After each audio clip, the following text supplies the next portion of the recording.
Il s'appelle Paco Rabanne. Et il est à la pointe extrême de la mode, de même que Soto, Agam, Schaeffer ou Vasarely sont à la pointe de l'art moderne. Je suis un technicien venu d'un enseignement technique, l'architecture, un homme passionné de son époque, vraiment vivant dans ce temps-ci et pleinement dans ce temps, amoureux absolu de ce temps et voulant l'exprimer par son métier, par ce qu'il fait.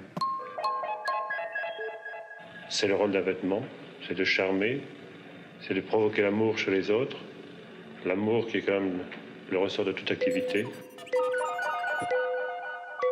Je crois que tous les métiers sont valables pour une raison d'être. Et la mode m'intéressait par ce côté justement extérieur, symbolique. La mode n'est que symbolique extérieurement.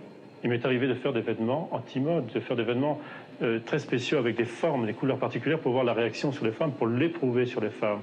Les femmes sont devenues des combattantes, donc je les ai vêtues d'armure, et bien avec ces armures, elles essayent de conquérir leur indépendance vis-à-vis de l'homme. Je crois que vous voyez, c'est très symbolique et ça correspond bien à l'époque.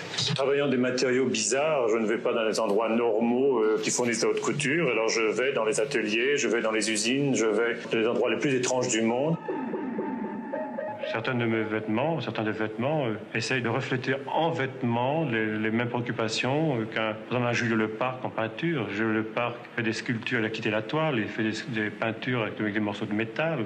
Je fais aussi des robes avec des morceaux de métal. Nous, ici, on s'amuse terriblement. Parfois, on fait des vêtements, on essaye sur un mannequin et on meurt de rire pendant une journée entière, c'est très drôle.